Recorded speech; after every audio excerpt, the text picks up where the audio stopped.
Guys, and welcome. This is another volume of hip stability. We're going to talk today about this connection in the front of the hip and where some weakness and issues can come on that will prevent oversplits or really using your back hip well, as well as preventing difficulties or causing you difficulties with the front leg. Though you may be able to get a deeper oversplit with just going that front leg, we need to be conscious of this muscle in that process. So right in here we have some muscles that are going to help to control where our positioning is for our hips, and it also helps a little bit with the alignment. Now, those of you who know me, I'm not super stringent about always have to square your splits. Square is good, but there's benefits to open as well. They're both fine positions.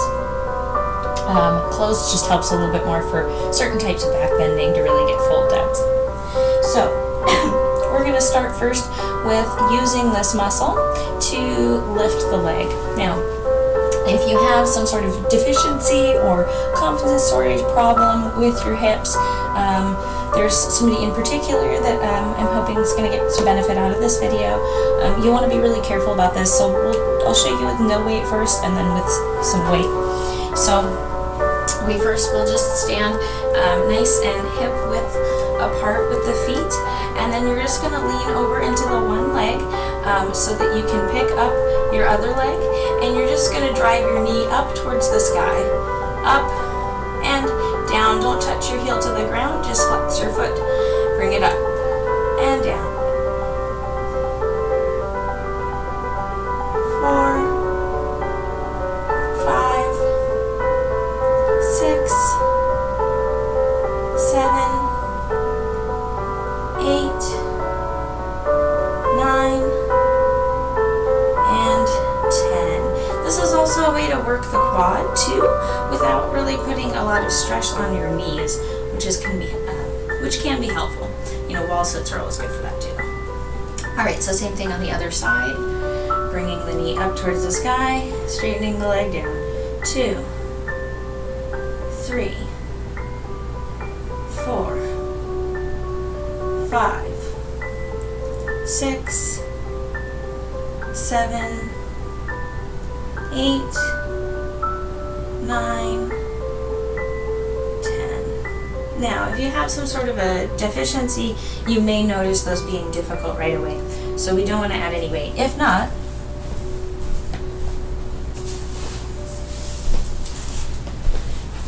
we can use a weight. Placing the weight over the foot. I like to just use an ankle weight.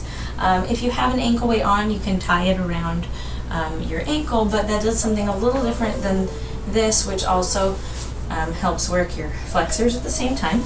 So I sort of like that about it. So you dump the weight on top of your foot as close as you can to your ankle.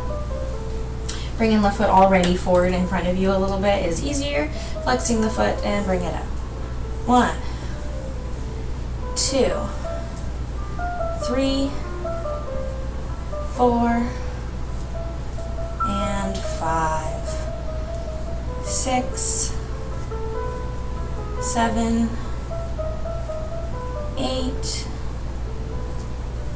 9, and 10. Same thing on the other side. Bringing the foot up and underneath. And we bring it up. 2, 3, 4, 5, 6, 7, 8, 9, and 10. Okay, so now that we've warmed it and used it, now we're going to talk about it for a moment with like a lunge. So if we get into a lunge position, our tendency is to do this. Now, if you look at my hip line, nice with this leotard, you can really tell where my core is, right? So I'm sort of leaned forward, really more at this angle from just to straighten out my back, okay? Instead, we want to tip the whole thing up, even though we're sunk forward. Now, when you're not particularly warmed up, you're not going to be super open through the hip. But that's not really the point here. The point is this leg, actually. So we're into our lunge, and like I said, we want to be more upright. To do that, being upright, there's two things that happen. One, we pull the abs up and in. We can tuck under the butt slightly, but then the last thing that needs to happen is this push right here. And you want to use this leg. It's like you're pushing away at the wall. So that's actually the next exercise that we're going to do. So thinking about your lunge like this, to be able to back bend into a lunge at all, or use our hips into the back bend, we need to not only fix this hip angle, we need to fix this hip angle here. Okay, it's not just all about this. So, getting our foot up onto the wall, and we're just going to push in and out. 2, 3, 4, 5, 6. Again, if you have a deficit, you may not want to have like some support here. If you've got a gentle knee, you might need some padding underneath it. If you're not on carpet, I would recommend some padding. Okay, and then we'll do the same thing on the other side. Bringing the foot up onto the wall, pushing out and in.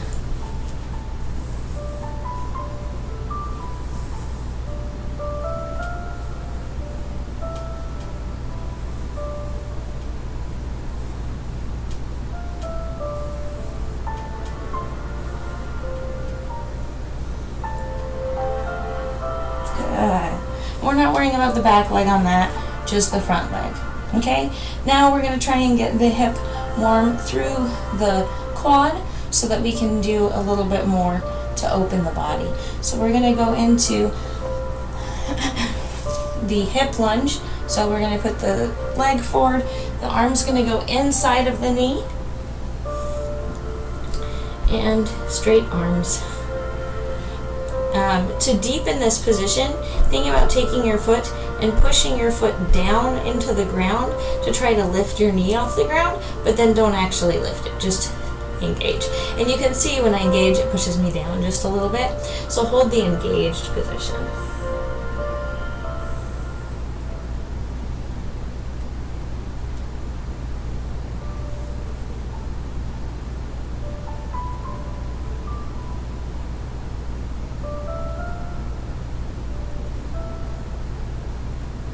And then we're going to take this leg here and we're going to rotate the knee open to the side and we're going to go back into the position. This should allow you to get closer to your leg, or I mean closer to the ground with your hip. So let me just turn around so you can see that from the other side. So I'm here, the arms are inside of the knee. I press forward into the lunge. I'm not rolling like this, I'm staying up over the top.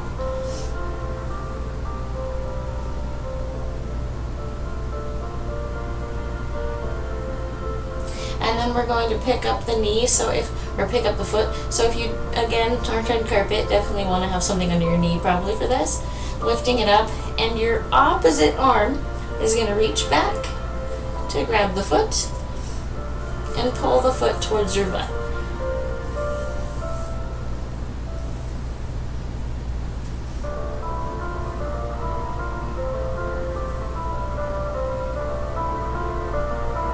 Letting go, bringing it down, coming back out. We'll go to the other side. Into the lunge, hands to the inside, pushing down.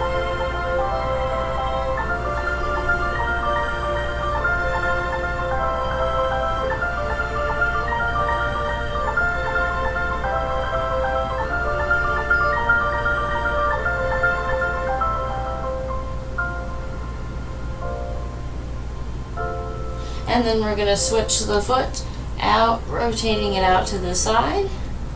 Go back down.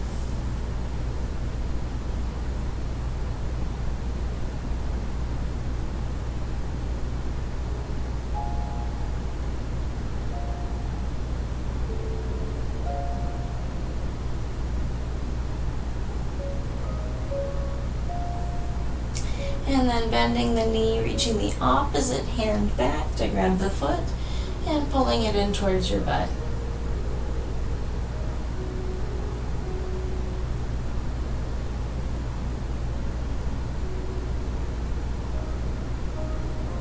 Letting go, letting the foot go out. We're going to come out and we're going to do a deep rotator stretch. So we're going to go into basically that same kind of position with one foot in front and the knee turned all the way out to the side. But instead of going forward, we're going to be going backward. So start at a nice 90-degree here. And then you're going to sit your butt back. And that should feel in this inner line inside, or maybe even deep up into the socket. And you're just going to sit back towards your foot.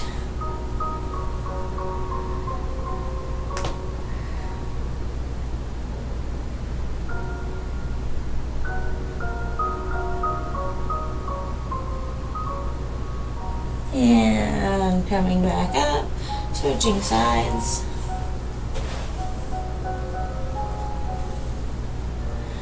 And pushing back. And if you can't get your foot all the way to sit down, that's okay.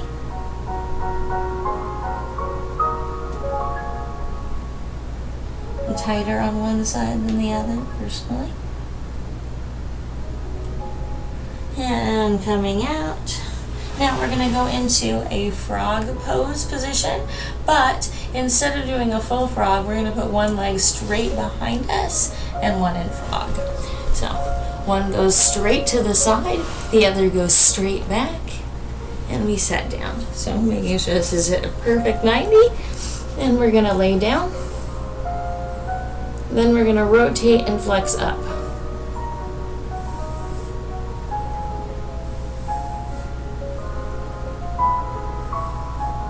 Again, those inner muscles there initiating that rotation.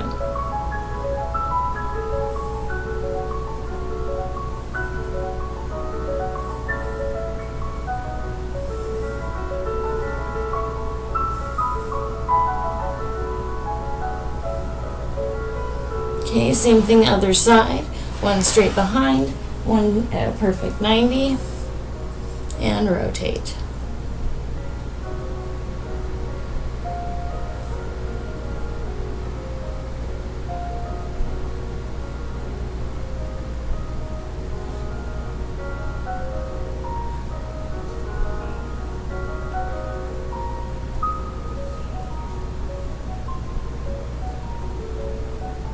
All right, perfect. Come on out. Now we're going to go into a lunge, and we're just going to initiate at that hip, and I want you to feel what that feels like. So we go into the lunge, activate at that position to pull your torso back, or not to pull your torso back, but pull your hip away from your torso. Push it away using this leg. Push it away. 1, 2, 3, 4, 5, using this leg. I know it looks like I'm just leaning and going, but I'm really trying to use this to initiate that push back. Pushing the foot down into the floor hard. Now we're going to relax at the end. And you may find that you're a little deeper now into that hip position, but just be aware that you never want to sink all the way down into that position. You want to be a little bit engaged where you can get that lift. Yes? So this, great for a passive position for my hip, but not really a great lunge.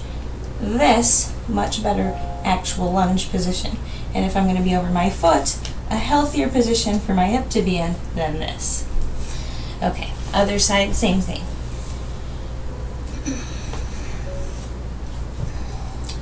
So we get into the lunge position. We use the leg pushing into the ground to push back. 1, 2, 3, 4, 5, 6, 7, 8, 9, 10, and sinking, pushing back, going over the toes, and coming out. Excellent, great job, you guys. Now, if you're feeling it and you've already warmed up your hamstrings, you could go for a split.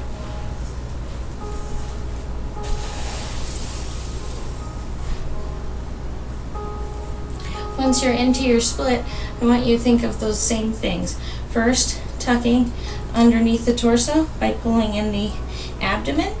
Then I want you to think about using this to push your body up and away from the leg to also help.